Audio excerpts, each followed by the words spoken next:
से पढ़ाकर उनको पता चला कि बच्चे को अगर कोई पद चाहिए, पोस्ट चाहिए, तो 50 लाख 70 लाख की घूस मांगी जा रही है। हर चीज, हर पोस्ट का रेट फिक्स हो गया है। तो फिर मेहनत का क्या फायदा, शिक्षा का क्या फायदा? सालों से आप अपने बच्चों की परवरिश इसलिए करते हैं कि जब वो शिक्षित हो जाता है और पोस्ट के लायक होता है तो पोस्ट मिलने के बजाय आपसे और कुछ मांगा जाता है। कल तो मुझे सुनने को मिला कि किसान से 2 बैल मांगी क्योंकि उसके पास पैसे नहीं थे घूस देने के लिए, तो उससे कहा चलो अपनी बैल ले आओ।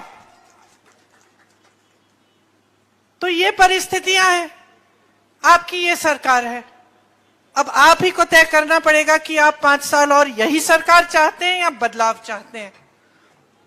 जितनी मेहनत आप करते हो कम से कम उतनी मेहनत तो नेताओं को करनी चाहिए कि नहीं? आप ईमानदारी से कमाते हो तो क्या आप ये आशा उम्मीद नहीं रख सकते कि आपकी सरकार भी ईमानदार होगी? बीजेपी की सरकार ने 1.5 लाख करोड़ रुपए कर्नाटका से छीने हैं, लूटे हैं। लूट की, झूठ की सरकार है। आप सोचिए कि इन 1.5 लाख करोड़ रुपए में से आपके लिए कितना काम हो सकता था। मैं आपको बताती हूं, 100 एम्स के अस्पताल बन सकते थे, 100 कर्नाटका में। 2250 किलोमीटर की 6 लेन की एक्सप्रेसवे बन सकती थी। ईएसआई के 187 अस्पताल बन सकते थे। आपके बच्चों के लिए 30,000 स्मार्ट क्लासरूम बन सकते थे। 30,000 कोई छोटा नंबर नहीं है, छोटा आंकड़ा नहीं है। इन्होंने जितना लूटा है उससे 30,000 क्लासरूम बन सकते थे। हर क्लासरूम में 10, 15, 20 बच्चे।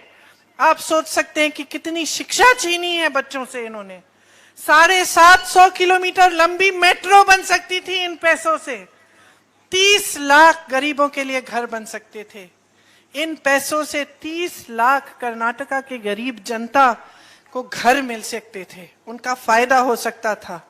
लेकिन भ्रष्टाचार किया, लूटा, टैक्स लगाया किसानों पर भी, जीएसटी खाद पे, ट्रैक्टर पे, पेस्टिसाइड पे, डीजल के दाम बढ़ा दिए, खाद का मैंने कहा आपको कम कर दिया जो देते हैं।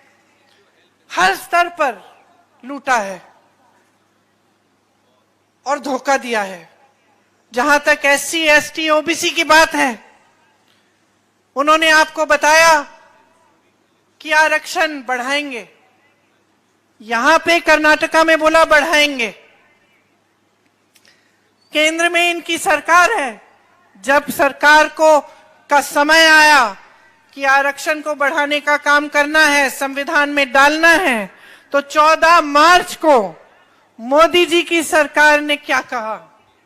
पार्लियामेंट में कहा कि ये नहीं हो सकता है। तो यहां आपको कहा कि आरक्षण बढ़ाया जाएगा, वहां 4 साल के लिए कुछ नहीं किया, और उसके बाद जब समय आया तो कह दिया कि नहीं हो सकता। अब आप कांग्रेस की सरकार को देखिए। नागमोहन दास कमेटी बनाई थी कांग्रेस ने। उस कमेटी ने कहा कि एससी के लिए 15 से 17% तक बढ़ाना है आरक्षण। उसने कहा कि एसटी के लिए 3% से 7% बढ़ाना है। कब कहा? 4 साल पहले। 4 साल पहले कहा। 4 साल के लिए बीजेपी की यहां पे सरकार थी, बीजेपी की सरकार ने कुछ नहीं किया। के लिए हम 15,000 तक मानदेय को बढ़ाएंगे। जो मिनी आंगनवाड़ी की बहनें हैं उनके लिए 10,000 तक बढ़ाया जाएगा। आशा की जो बहनें हैं वो जब काम करती हैं तो मुझे मालूम है कि उनको लगातार महिलाओं के साथ रहना पड़ता है, काम करना पड़ता है। कोविड में आंगनवाड़ी आशा बहुओं ने कितना काम किया, वैक्सीन लगवाई और बीमारी को झेलते हुए सबकी सुरक्षा के लिए बहुत संघर्ष किया। इसीलिए आशा बहनों के लिए 8,000 रुपए तक मानदेय बढ़ाया जाएगा। मिड डे मील की बहनों को बहुत कम मिलता है, उसको बढ़ाकर 5,000 रुपए का हम कर पाएंगे। और जो महिलाएं पूरे जीवन काम करती हैं आंगनवाड़ी में, लेकिन उसके बाद उनको कुछ नहीं मिलता, उनके लिए अगर वो रिटायर हो या फिर किसी वजह से, किसी हादसे की वजह से उनका स्वर्गवास हो जाए, तो मेन आंगनवाड़ी के लिए 3 लाख रुपए मिलेंगे और मिनी आंगनवाड़ी की महिलाओं के लिए 2 लाख रुपए मिलेंगे।